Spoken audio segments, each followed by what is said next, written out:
الله پاک د دې عمل نه دومره خوشاله شو چې دا غسړي ټول ګناهونه وبخل او جنت یې ورته ولیکه، جنت ته یې بوته. ګرو دا بیان تر اخره پورې واورئ، ان شاء الله تاسو به ډېر پیدا وشي. ویډیو لایک کړئ، کمنټ وکړئ او چینل سبسکرایب کړئ. زما عزتمندو اورونو لږ سوچ وکئ، فکر وکئ که نن شپه زمونږ د ژوند وروستی شپه وي، اخري شپه وي او زمونږ ټول ګناهونه زمونږ مخې ته کېښودل شي، راوړی شي، نو مونږ به الله جل شانه ته څه جواب ورکو؟ عزتمندو ورونو یو سړی و چې نه به ډېر مونځونه کول، نه د دین پابند و، ګناهونه یې عادت ګرځېدلی و، بالکل زمونږ په شان یو عام انسان و.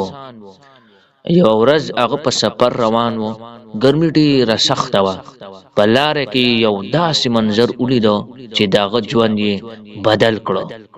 چې یو سپی و او د تندې د وجې ژبه یې راوتلې وه او له سختې تندې ځمکه څټله. هغه سړی مخکې لاړو خو بیا ودرېدو او لږ سوچ یې وکړو چې دا خو هم د الله جل شانه مخلوق دی.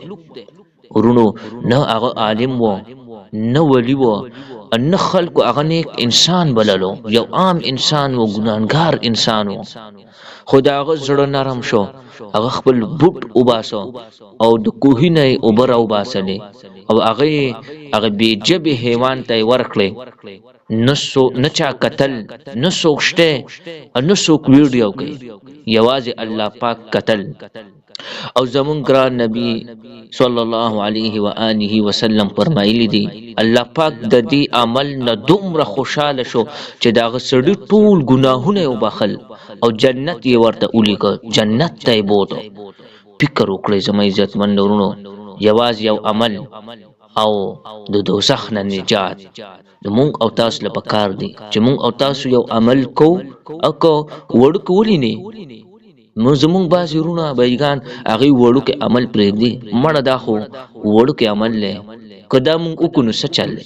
دا تاسو وګورئ، یو سپي چې دی اوبه ورکړئ، الله جل شانه ورته بښنه وکړه، نو الله جل شانه خپل بنده ته بانه ګوري، په څه وجه یې بخي. الله جل شانه خپل بنده سره د اویاو میندو نه سوا محبت کوي. نو مونږ او تاسو له پکار دی چې په دې مختصر زندګۍ کې الله جل شانه د خپل د ځانه راضي کو، خپل مونځ او دس کو او په نبي علیه الصلاة والسلام باندې چې مونږ او تاسو څومره زیات درود شریف ویلی شو چې په نبي علیه الصلاة والسلام باندې درود شریف وایو، دا لږ درود شریف وایي صلی الله علیه و آله وسلم، صلی الله علیه و آله وسلم 1000 مرتبه وایي. د دې ډېرې غټې پیدې دي عزتمند ورونو چې څوک پابنده سره 1000 مرتبه درود شریف وایي، تر هغې پورې به دا انسان نه مري چې تر څو پورې په جنت کې خپل مقام نه لیدلی. عزتمند ورونو دې سره به ستاسو پریشانۍ چې هم ختمیږي.